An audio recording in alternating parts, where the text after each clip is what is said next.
तो झारखंड में राज्यसभा चुनाव को लेकर सियासी सरगर्मी तेज है। झामुमो उम्मीदवार बैद्यनाथ राम ने आज अपना नामांकन दाखिल किया है। मौके पर मुख्यमंत्री हेमंत सोरेन और छत्तीसगढ़ के पूर्व मुख्यमंत्री भूपेश बघेल भी मौजूद रहे। नामांकन के बाद रांची स्थित आवास पर समर्थकों ने पहुंचकर उन्हें बधाई दी। तो रफ्तार मीडिया से बातचीत में बैद्यनाथ राम ने मुख्यमंत्री हेमंत सोरेन का आभार जताते हुए कहा कि उन पर विश्वास जताया गया है। उन्होंने कहा कि लातेहार जिले के लिए ये ऐतिहासिक दिन है, क्योंकि आजादी के बाद पहली बार यहां से किसी को राज्यसभा उम्मीदवार बनाया गया है। हेलो। झामुमो ने राज्यसभा सांसद चुनाव के लिए अपना उम्मीदवार बैद्यनाथ राम जी को बनाया है। अब देख सकते हैं किस प्रकार से बैद्यनाथ राम के आवास में तमाम जो उनके समर्थक है वो मौजूद है। उन्हें अपने अपने तरीके से बधाई भी दिया जा रहा है। बैद्यनाथ जी, सबसे पहले तो रफ्तार मीडिया कोर से आपको बहुत बहुत शुभकामनाएं, बधाई। चलिए, बहुत बहुत धन्यवाद आपका। पहले राज्य के मंत्री, विधायक, उसके बाद अब राज्यसभा सांसद तक का सफर आप तय करने वाले हैं। कैसा रहा ये सफर, क्या कहेंगे इस पर? राज्य के माननीय मुख्यमंत्री जी का विश्वास आज ये अवसर प्रदान किया है कि इस राज्य से राज्यसभा प्रत्याशी के रूप में मैं सांसद जाऊं और झारखंड की आवाज़ को वहां पर पहुंचाने का काम करूं। तो सबसे पहले तो माननीय मुख्यमंत्री के प्रति मैं कृतज्ञता व्यक्त करता हूं, आभार व्यक्त करता हूं उनका। उन्होंने मुझ पर भरोसा किया है और प्रत्याशी बनाने का काम किया है। उनके विश्वास पर खरा उतर सकूं, इसका भरपूर प्रयास करूंगा, क्योंकि ये सीट आदरणीय ऋषभ गुरु जी का था।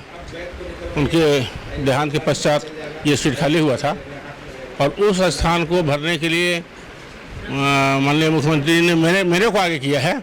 तो इससे बड़ा और कोई सम्मान नहीं हो सकता है।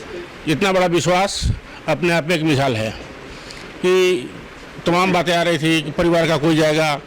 स्वाभाविक रूप से उनका दावा भी बनता था परिवार का, लेकिन एक मिथक जो लोग कहते थे कि पारिवारिक पार्टी है, इस मिथक को माननीय मुख्यमंत्री जी ने तोड़ने का काम किया कि झारखंड मुक्ति मोर्चा परिवार की पार्टी नहीं है, बल्कि आम जन की पार्टी है। लातेहार के जनता के लिए भी ये बहुत बड़ा दिन है। आज का दिन आप नॉमिनेशन भी कर चुके हैं। लातेहार के जनता को क्या संदेश रहेगा? देखिए, आज़ादी के बाद पहली बार पलामू प्रमंडल से कोई एससी समुदाय का व्यक्ति राज्यसभा जाएगा, तो ये उस प्रमंडल के लिए गर्व का बात जरूर है और ये अवसर देने का काम माननीय मुख्यमंत्री जी ने किया है। निश्चित रूप से पलामू की जनता इनके प्रति आभार व्यक्त कर रही है और आपने देखा भी होगा विधानसभा के अंदर भी पलामू से काफ़ी संख्या में लोग आए। लोगों के संदेश मैसेज आ रहे हैं और लोग इस बात को स्वीकार कर रहे हैं कि ये कदम माननीय मुख्यमंत्री का बहुत ही उचित है और एक कह सकते हैं कि एक मिसाल पेश किया है इन्होंने। राजनीतिक विश्लेषकों का ये भी मानना है कि राज्य के मुख्यमंत्री हेमंत सोरेन ने एक मास्टर स्ट्रोक खेला है आपको राज्यसभा भेजकर, क्योंकि पलामू में जेएमएम अपना पकड़ बनाने के लिए भी एक अहम निर्णय लिया है। कैसे देखते हैं? हाँ, निश्चित तौर पर पलामू में हम लोग आगे बढ़े हैं, ऐसा नहीं है। इसके पहले भी हम लोग 2 विधायक पलामू से जीते थे, पलामू प्रमंडल से, मैं और मिथिलेश ठाकुर जी। अब उसको संजोग ही कहिए कि हम लोग बहुत हल्के मार्जिन से पीछे रह गए इस बार, लेकिन वो अवसर फिर आएगा कि हम लोग वहाँ पर परचम लहराएंगे। एक महत्वपूर्ण सवाल रहेगा आपसे ज़्यादा, अंतिम जो ये रहेगी सीट रहेगी, सेकंड सीट, उस पर बीजेपी ने निर्दलीय समर्थित उम्मीदवार को अपना समर्थन भी दिया है। परिमल नाथवानी उद्योगपति है, कैसे देखें? अच्छा, भाजपा के लिए इससे बड़ा दुर्भाग्य और क्या हो सकता है? जो पार्टी के नेता भाजपा को विश्व की सबसे बड़ी पार्टी घोषित करते हैं, उनके राष्ट्रीय अध्यक्ष 2 दिन तक राजधानी में रहे और एक अधिकृत प्रत्याशी की घोषणा नहीं कर पाए और आज पैराशूट प्रत्याशी के साथ उनके चंद विधायक आज दिखाई पड़े हैं। तो इससे बुरी स्थिति और दूसरी नहीं हो सकती है। क्या आपको लगता है कि हॉर्स ट्रेडिंग जैसा कृत्य भी देखने को मिलेगा अब झारखंड में? बीजेपी चाहे यहाँ कोई बिकाऊ घोड़ा नहीं है, सभी इंसान हैं और हॉर्स ट्रेडिंग अब बीते दिनों की बात हो गई है।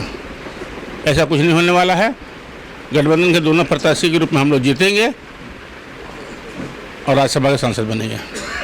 ये थे हमारे साथ बैद्यनाथ राम। इन्होंने स्पष्ट रूप से कहा है कि जेएमएम और कांग्रेस समर्थित उम्मीदवार दोनों ही जीतेंगे और इन्होंने अपने राज्यसभा सांसद प्रत्याशी बनने को लेकर मुख्यमंत्री हेमंत सोरेन का भी आभार जताया है। रफ्तार मीडिया से मैं सौरभ राय, सहयोगी राजा हैदर के साथ रांची।